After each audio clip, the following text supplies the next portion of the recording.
उसमें जो सुधार होता है उसे को ही हम जी कहते हैं। जी मतलब जनरेशन। अब ये 1G 2G 3G 4G ये सब जो थे सर, ये जनरेशन थे। ये कब आए थे सर? यहाँ पे आप देखेंगे 1G आया था 82 में आया था, ये 1992 में आया था 2G, 2001 में आ गया था आपका 3G, और 2012 में ही आपका 4G आ गया था, लेकिन हम लोग को नहीं मिला था, हम लोग को बाद में मिलना चालू हुआ। दुनिया यूज कर रही है 5G, अभी हम लोग इंडिया में अभी 5G यूज के लिए नहीं है, अभी ट्रायल चल रहा है, इसको 1 से 2 साल में ये पब्लिक के लिए दे दिया जाएगा।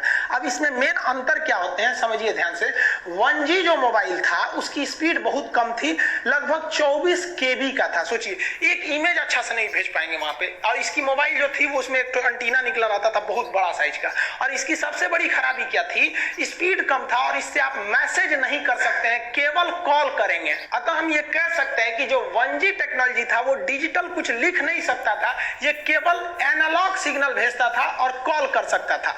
इससे सुधार के हम लोग लेके आए लोग 2G को, और ये 2G 1990 के दशक में आया था, और इसकी स्पीड 64 KB पर सेकंड की थी। तो स्पीड तो बढ़ ही गई, लेकिन उतना भी क्या KB में स्पीड दे रहा है, कौन सा स्पीड है। लेकिन इसकी एक और खासियत क्या हो गई कि ये वॉइस तो करता ही था, इसके साथ साथ यहाँ देखिए मैसेज का साइन है, आप इससे मैसेज भी लिख के भेज सकते थे, हाय हेलो। और याद कीजिए आप वो टाइम जब एक मैसेज करने का 1 रुपया लगा करता था, तो इससे मैसेज भी कर सकते थे। इसके बाद जब आया 3G, तो पहली 3G जो थी वो MB में स्पीड देना चालू किया, और इसका फायदा ये हुआ कि आप बात तो कर सकते हैं, मैसेज भी कर सकते हैं, साथ साथ आप इंटरनेट भी चला सकते थे, गूगल वगैरह सर्च करते थे। नोकिया वाला मोबाइल में पहले जो था टॉर्च जलता था, उसमें नेट थोड़े चलता था, इसमें एगो गेम होता था सांपवा वाला, इसे याद होगा आप लोग को। तो यहीं से आपका नेट का काम चालू हुआ, और यहीं से यूट्यूब वगैरह देना चालू कर दिया। लेकिन इसकी खराबी क्या थी, 3G जो था उसमें यूट्यूब चलता था ना, बड़ी बफरिंग करता था, देखते होंगे एक तो गोल गोल घूमते रहता था,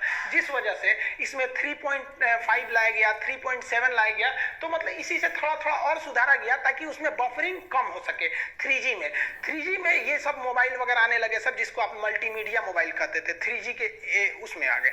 अब उसके बाद जब मेन लॉन्च हुआ 2009-10 के पास आपका 4G का जो मेन प्रोटोकॉल चालू हुआ, तब इसमें क्या हुआ, 100 Mbps का स्पीड आपको मिलना चालू हो गया, और यहीं से आप वीडियो कॉलिंग चालू किए थे। इधर आपका वीडियो कॉलिंग, आपका जो वो मल्टीमीडिया मोबाइल था उसमें वीडियो कॉलिंग नहीं किए होंगे, तो ये फैसिलिटी दे दिया 4G आपको वीडियो कॉलिंग का। आज जितना भी मोबाइल वगैरह देख रहे हैं लोग वो 4G है, कई तो 5G भी मोबाइलें आ गई हैं, हालांकि 5G बहुत जल्दी हम लोग को सर्विस मिलेगा। अब आने वाला है 5G इंडिया में बहुत जल्दी।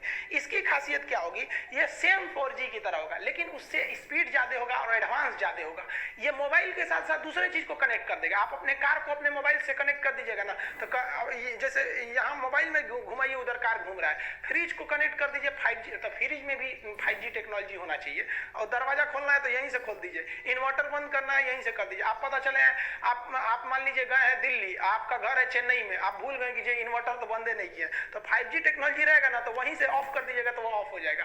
बल्ब वगैरह जला सकते हैं, बुझा सकते हैं, तो वो सब ऐसा नहीं है कि केवल मोबाइल 5G हो जाएगा, घर में आपका 5G है ये नहीं है तो नहीं होगा, उसमें भी टेक्नोलॉजी बढ़ानी पड़ेगी। तो आज के समय 5G की ओर जा रहा है। जो ट्रायल हो रहा है उसके वजह से जान चली जा रही है, एकदम अफवाह है भैया। 5G का ट्रायल महाराष्ट्र और दिल्ली के एरिया में, बहुत छोटे से एरिया में हुआ, वो भी कोविड से पहले हुआ था वो ट्रायल वगैरह, इससे कोई मतलब नहीं है। लेकिन पता है कि सरकार चिल्लाते रह जाए, यहाँ डॉक्टर चिल्लाते रह जाए कि वैक्सीन लीजिए वैक्सीन लीजिए, ये रातों रात नहीं बनता है। लेकिन 5G के ट्रायल की वजह से जान जा रही है, ये ऐसा नहीं है। जो नया वायरस आया है ना, डबल म्यूटेंट है, ये उससे ज्यादा खतरनाक है, इस वजह से ये ज्यादा सीरियस डाल रहा है। तो लोगों को लग रहा है कि इसके वजह से लोगों की जान जा रही है, ऐसा नहीं है। ये पहले वाला जो कोरोना था 7 दिन में फेफड़ों को जितना नुकसान करता था, ये कोरोना 2 दिन में ही उतना ही कर दे रहा है, इस वजह से ज्यादा खतरनाक है। मौका नहीं दे रहा है ये वाला कोरोना, इसको 5G से कोई लेना देना नहीं है। आप वैक्सीनेशन कराइए अगर आपकी जान प्यारी है तब। इजराइल जो है, आप देखिए इजराइल ने अपने आप बहुत बड़ा त्योहार भी मना लिया, जिसमें 1.5 लाख लोग वहां पर उपस्थित थे बिना किसी सोशल डिस्टेंसिंग के। इतने लोग इकट्ठे थे कि भगदड़ में 30 लोग की जान चली गई। कैसे ये पॉसिबल हो गया? हम लोग यहाँ घर में घुस के बैठे, क्योंकि वहां के लोग पढ़े लिखे हैं, वैक्सीन लगवा रहे हैं, वैक्सीन में कोई ऐसा नहीं है।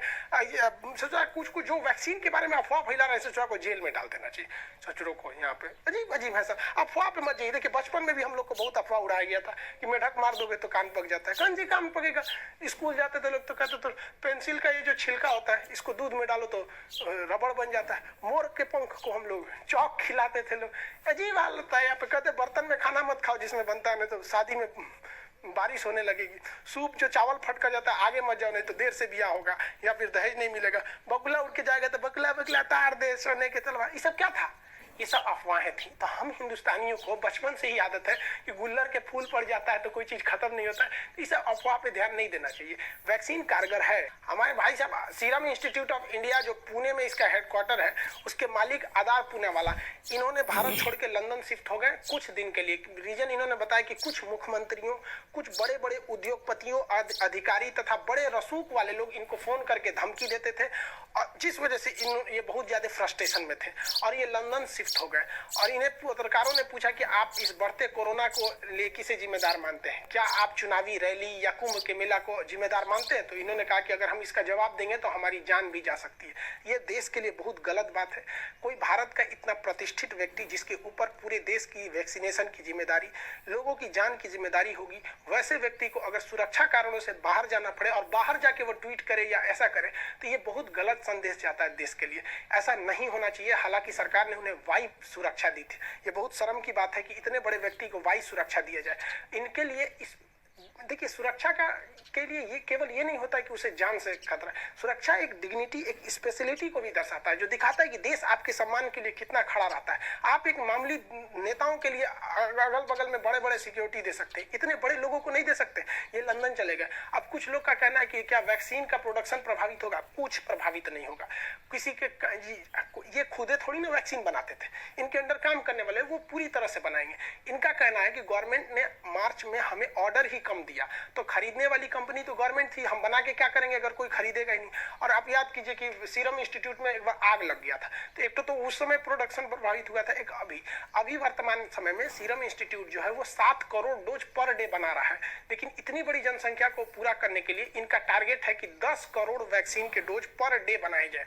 अब 10 करोड़ बनाने में इन्होंने कहा है कि जुलाई तक में ये संभव नहीं है, यानी मई, जून, जुलाई, ये 3 महीने तक पर डे 7 करोड़ ही वैक्सीनेशन के मतलब वैक्सीन उत्पादन हो पाएगा। जुलाई बाद इस समय थोड़ी सी लेट होगी। हालांकि इन्होंने कहा कि इसका जो बाहर में भी एक प्लांट लगाएंगे सीरम इंस्टीट्यूट का, जिससे कि मतलब वैक्सीन और